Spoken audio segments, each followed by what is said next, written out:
Water is life. Water is tranquility. It fills our oceans, rivers, and lakes. It's also in our games. Throughout the short history of the medium, creators have continued to refine and perfect the display and simulation of H2O. It's a difficult problem to solve, but one that has given birth to a multitude of unique and often beautiful solutions. On this episode of DF Retro then, we're doing something a little different, exploring the evolution of video game water. From the 8 and 16-bit days through the birth of 3D graphics and beyond, I've selected a number of games for this episode which represent key milestones and techniques in this refreshing corner of game graphics. So grab a cool drink, sit back, and enjoy the plunge into the world of virtual H2O.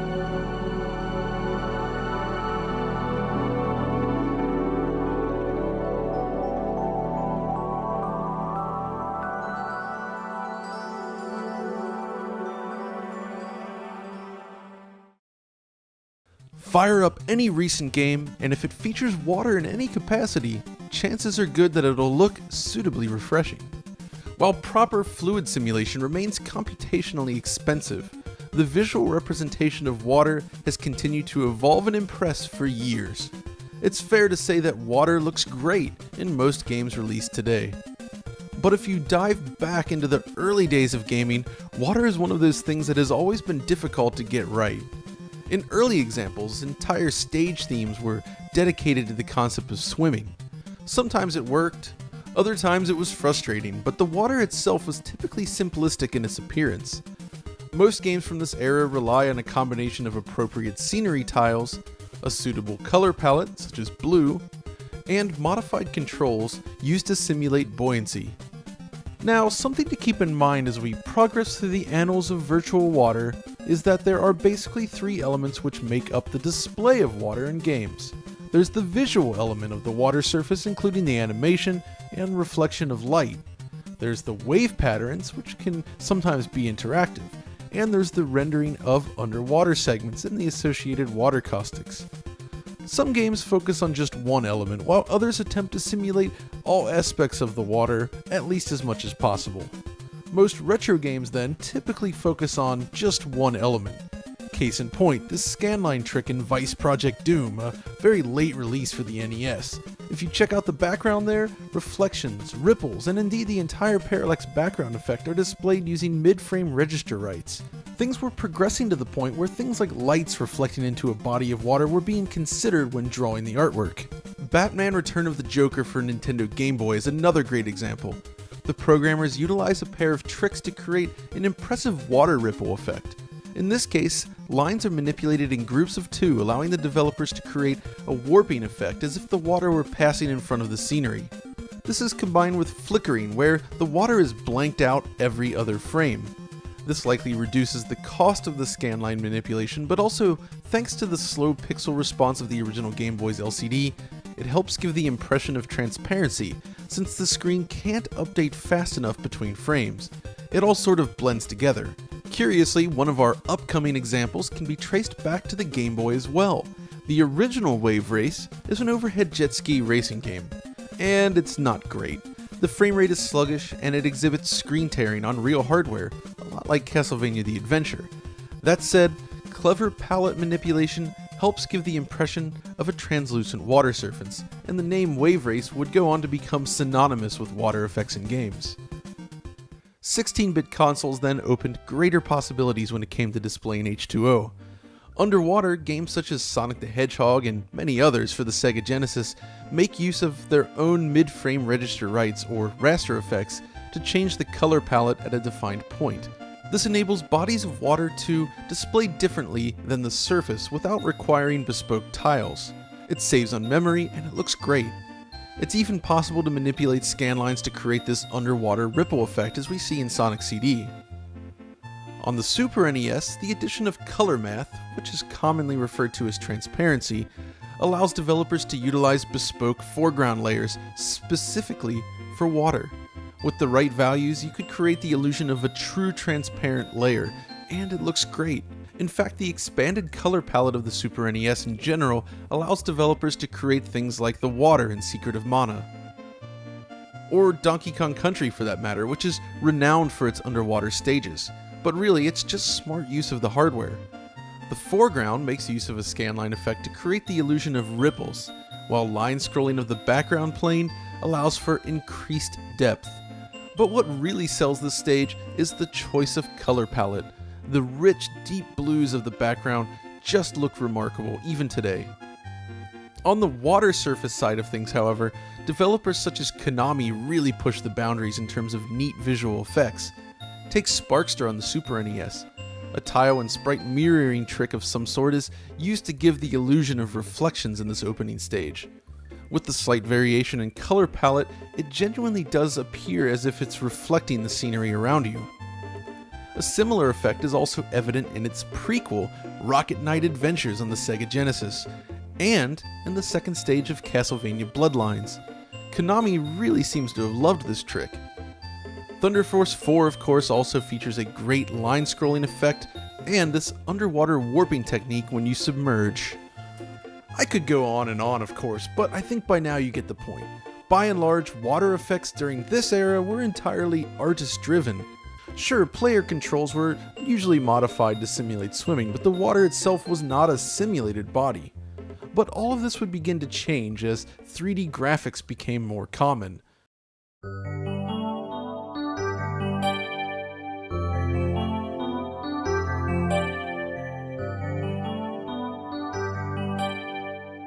This is where we would begin to see new innovations in displaying water in video games.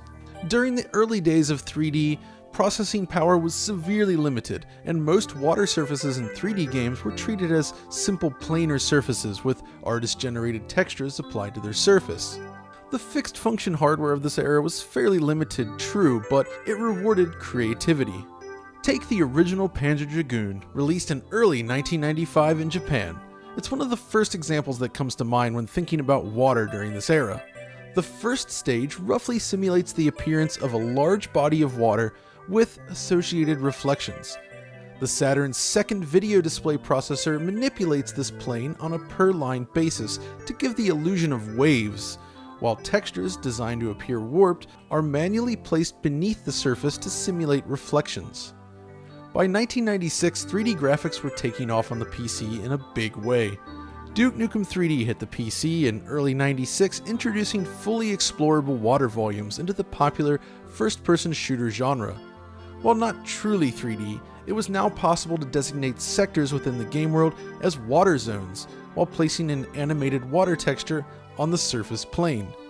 This would be further expanded upon in Shadow Warrior a year later with support for proper transparency. The original Quake delivers a similar effect. In its initial software renderer, fluid textures are manipulated in code, creating a warbling effect that appears much smoother than the simple water surface in games like Doom or even Duke Nukem 3D. Like Duke, underwater exploration was also possible, but the player view was distorted to simulate the underwater experience. Both of these effects would change when OpenGL support was added in the form of GL Quake. I've always preferred the look of the software renderer in this regard, however. But there was another more impressive example released months earlier in 1996, Terra Nova Strike Force Centauri from Looking Glass Technologies. Using its advanced software renderer, Terra Nova is able to present not only massive environments with rolling hills stretching way off into the distance, but it can also simulate the reflectivity of water, complete with an associated warping technique. But here's the kicker. Terra Nova seems to use some sort of proto-screen space technique for its reflections. I'm not entirely certain how this works. Perhaps it's just image data stored in an off-screen reflection buffer which is then projected into the space, or maybe it's something else entirely, but either way, it behaves weirdly similarly to modern screen space reflections. When scenery is occluded from view, the reflections disappear as well. And there is visible garbage along the edge of the reflection on the left and right side of the screen. For its era, Terra Nova is one of the most advanced simulations of light and reflectivity across a water surface. No wonder this game maxes out at 320 by 400 resolution. The original Tomb Raider is another interesting example. While its water surface is a simple transparent texture, core design attempted to simulate actual water caustics by warping the vertices designated for underwater zones. The Saturn version even has the edge here, as you can see the geometry distort. It's crude, but it really does give the impression of water caustics. But as impressive as all of these games are, and there are others beyond this, you all know what I'm building towards.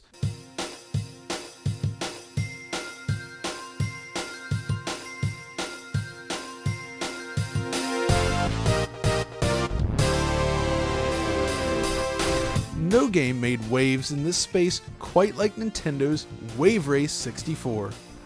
Now, to understand its place in history, keep in mind that the Nintendo 64 itself was first released in 1995 in Japan. This is at a point when consumer 3D graphics cards on the PC were just beginning to appear and had yet to be fully embraced by the industry. Up until this point, 3D graphics in the home were typically handled entirely in software and run on the CPU. Sure, arcade games were more advanced at this point, but they weren't really affordable.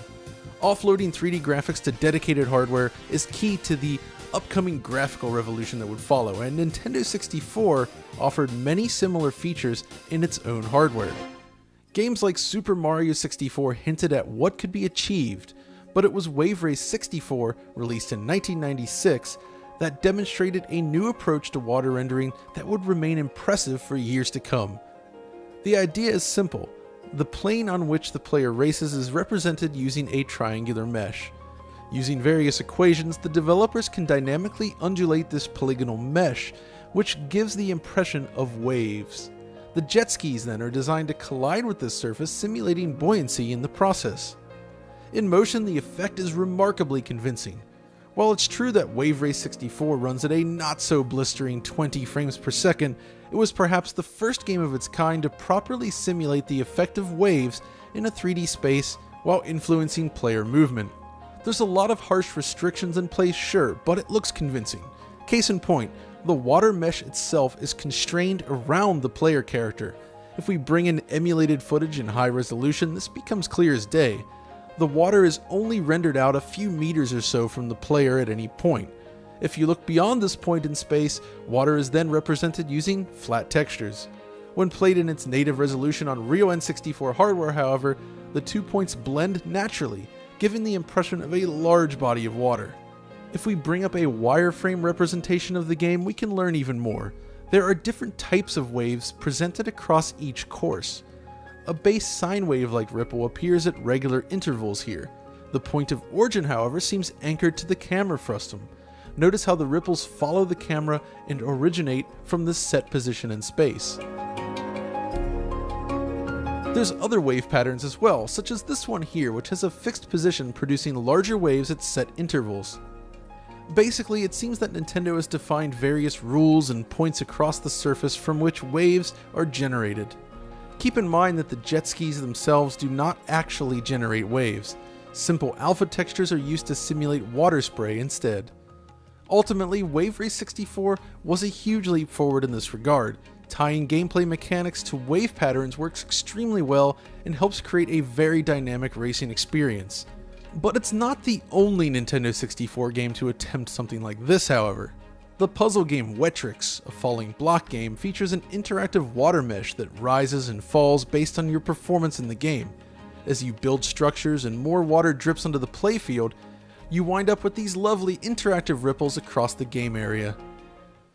Diddy Kong Racing is another example of a fixed wave system, combining three-dimensional waves on which the player can race with artist-generated animated water textures enables this nice smooth water surface.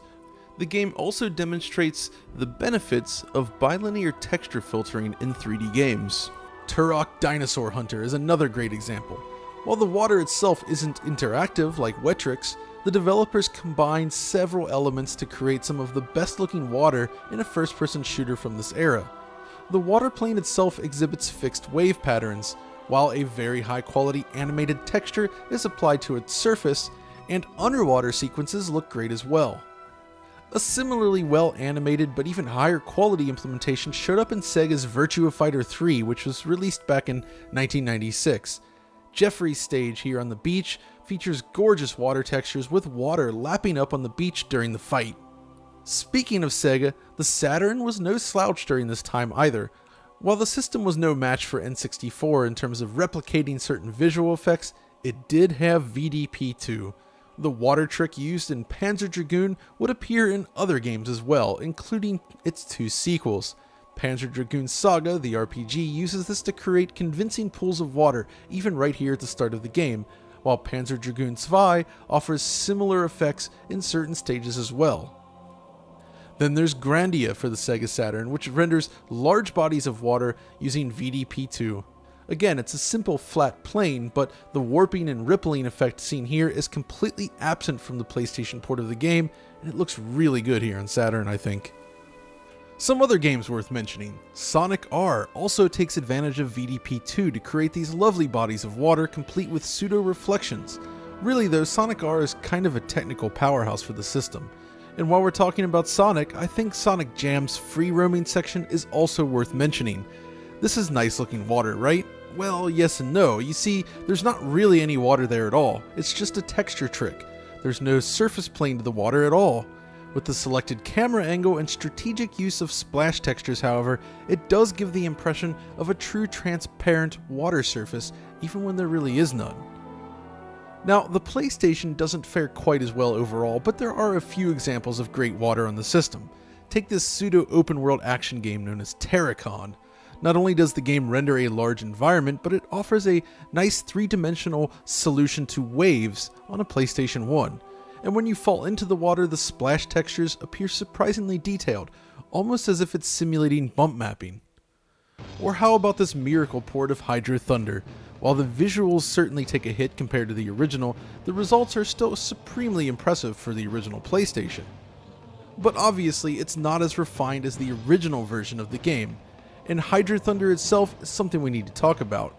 It was first released in arcades back in 1998, 2 years after Wave Race 64.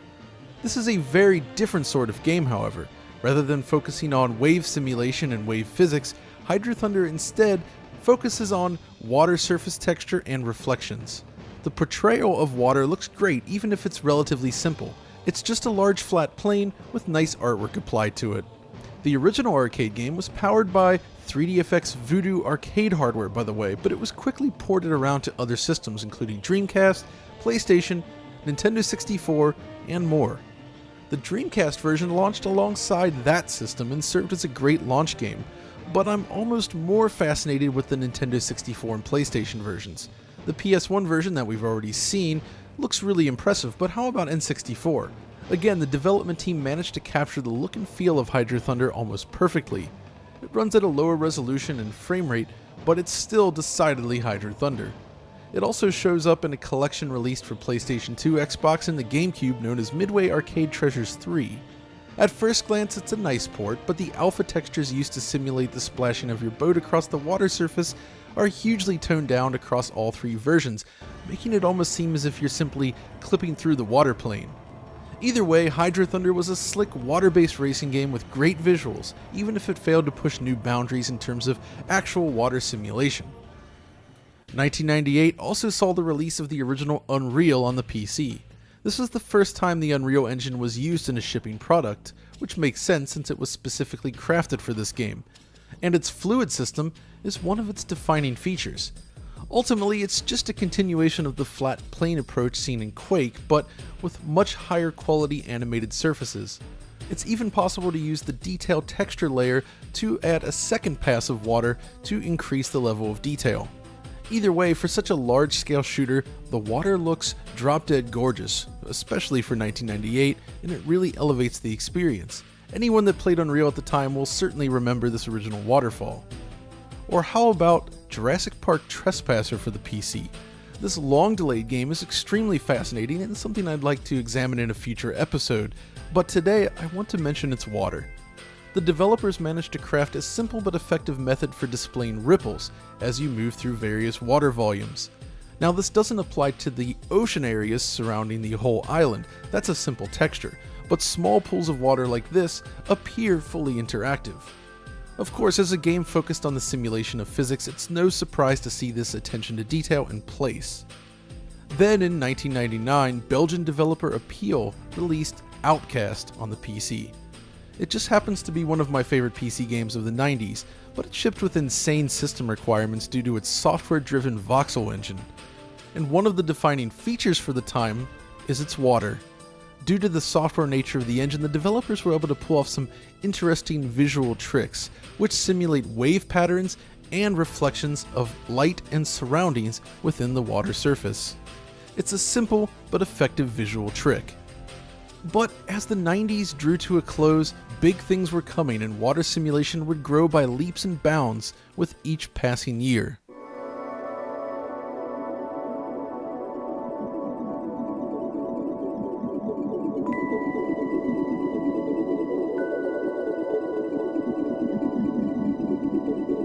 But let's start with fixed function platforms such as Dreamcast and PlayStation 2. There aren't a lot of Dreamcast games which pushed boundaries in this area, mind you. The arcade port of Hydro Thunder looks nice, but what else is there? Well, I believe one of the best examples of 90s style water rendering is found in Echo the Dolphin Defender of the Future. The basic makeup here is simple. The water surface is still just a large flat plane with a nicely animated surface texture applied, but where the game really comes alive is below the ocean surface. The combination of depth fog, water caustics, and great texture work really helps bring the world of Echo to life. I did, however, notice that the presentation of water caustics only applies to specific objects and models. In this scene, for instance, Echo receives the effect while the two dolphins beside him do not. Still, the underwater world of Echo is remarkably evocative even today and well worth revisiting. Surf Rocket Racers from CRI is another decent example as well, with predefined wave patterns across its surface mesh, and a decent animated texture applied to that surface. Nothing amazing perhaps, but it still looks nice and it's neat to see the jet skis interacting with the water surface. Super Magnetic Neo is another fun example. While limited to just a few areas in the game, this title features pools of water with an interactive mesh which reacts to Neo's movements. Again, a small but nice touch. Swinging back around to the PlayStation 2, however, this is the platform where we started seeing major changes in terms of how water is rendered in games. Following the launch of the system, new titles started to appear showcasing impressive new methods for rendering water. Games such as Eco with its memorable windmill sequence, which ripples and changes when you jump in, or these little waterfalls in the original Dark Cloud stand out. So how do you pull something like this off? Well, I spoke to a developer that spent years working on the PlayStation 2 and they shared a couple different methods for generating water on the system. First, let's recall that the PlayStation 2 features two key components, the Emotion Engine and the Graphics Synthesizer. The Emotion Engine features a pair of vector processing units, VU0 and VU1, which are basically DSPs designed for fast 3D math, almost like a precursor to a vertex shader pipeline. Knowing this, developers could use the vector units to aid with water calculations. This technique is likely what you're seeing in games like Eco when you jump into the reflective pool of water. Basically, you could process water mesh ripple deformations and the like using one of the vector units, compute any reflection lookups, such as the surroundings near the windmill, and then send it all to the graphics synthesizer in one pass. Since everything is handled directly between the GS and vector units, the CPU bus is not bogged down by these operations. The PS2 can perform the necessary calculations very quickly because of this design. Water displacement then is handled by sending water contact with various bodies along with the vertex data to the vector unit, where you can then generate waves based on that information. Another more advanced solution can be observed in the game Splashdown from Rainbow Studios. Using the technology built for ATV Off-Road Fury, Rainbow tackled the water sports genre to great effect. Basically, the developers send the water surface rectangle itself to the vector units, which then process all necessary tessellation on the surface. With Splashdown, the water surface basically uses view-dependent adaptive tessellation, whereby the water mesh itself appears more complex when in close proximity to the camera. Over time, interactive water meshes would become increasingly common on the system. Even games like Neo Contra featured areas with simple interactive water meshes, but perhaps one of the best examples of this can be seen in Baldur's Gate Dark Alliance. Ask anyone about impressive water throughout the history of games, and this is likely one of the first titles that people will bring up, and for good reason. Dark Alliance itself is a bit of a technical masterpiece here, featuring a smooth 60 frames per second frame rate, hugely complex geometry setup, and the best image quality on PlayStation 2. The lead programmer on the project was none other than Ezra Driesbach, who longtime DF Retro viewers might remember from Lobotomy Software, where he worked on Power Slave, Quake, and Duke Nukem 3D for Sega Saturn. And thanks to the reliance on vector units and its fast triangle setup, the PS2 was well suited to adaptive geometry subdivision necessary to pull off smooth, rippling water surfaces. Other consoles from this era were slower in performing these calculations as they'd have to rely on the base CPU, though in reality, another important hardware feature, which we'll discuss shortly, would allow these consoles to push beyond the PS2. What makes Dark Alliance stand out here then is the quality of the water ripples used in the game. Every object can interact with every surface of water, with all actors producing appropriate ripples while moving through it. This can lead to some dramatic effects during a hectic battle, and the game simply never slows down. Even today, the fluidity of the water in Dark Alliance stands the test of time brilliantly. The game was also ported to Xbox and GameCube, where it looks similarly nice, but image quality and water quality isn't quite on par with the PS2 version. One other very different example of water on the PS2 that I'm fond of can be found in Time Crisis 2. When engaged in a battle during this river chase sequence, the water features an impressively detailed reflection, which warbles realistically as you move across its surface. It's another simple flat plane, of course, but the effect is convincing nonetheless. Another example that I'm fond of is the water in Klonoa 2. This is one of my favorite platform games in the system, and while the effect is fairly simplistic, I really like the look of their animated water texture combined with things like the waves in this very first stage. Seeing all of this play out at 60 frames per second back in 2001 was quite something to behold. This is also the console generation when water effects such as rain really started to take off. Metal Gear Solid 2 really led the charge on this with a natural looking effect that still holds up really well today. Konami utilized the extra fill rate of the PlayStation 2 to really push this effect up to 11, while also simulating things such as water reflections in the deck of the ship by simply drawing objects below the surface and using an appropriate texture on the top. At this point in time, the portrayal of water in games was improving by leaps and bounds. More and more developers were finding ways to simulate things like waves and interaction with water, while artists were taking advantage of new techniques to create beautiful new experiences. But things evolved quickly during this generation, when two new consoles arrived on the market more than 1 year after PlayStation 2. The arrival of GameCube, the Xbox, and more advanced PC accelerator hardware signaled new techniques, including the advent of programmable shaders, allowing artists to push new boundaries in terms of water rendering. But we'll have to wait until next week to explore these systems. That's right, in part 2 of the evolution of video game water, we'll explore classics such as Super Mario Sunshine with its beautiful ocean and sunny beaches, Wave Race Blue Storm, which pushes interactive water to the next level, Xbox games such as Morrowind, Halo, Bloodwake, and beyond, with their pixel-shaded water effects, Half-Life 2 on the PC, and so much more. So be sure to check back for that. For this episode, however, I think we've covered a lot of ground. During the early days of 8 and 16-bit titles, water was utilized more as a mechanic than as a visual nicety, which gave birth to the idea of water-themed levels, which persist to this day. Once 3D graphics entered the picture, however, attempts to simulate the fluidity of H2O started to appear, and while it doesn't look especially realistic now, neither did the surrounding graphics, so it worked. At the turn of the century, however, more realistic visuals meant that an increased focus on water was necessary if it were to match up to its more realistic surroundings. The extra processing power of new machines during this era greatly increased the quality of water rendering. But we're going to have to leave it there.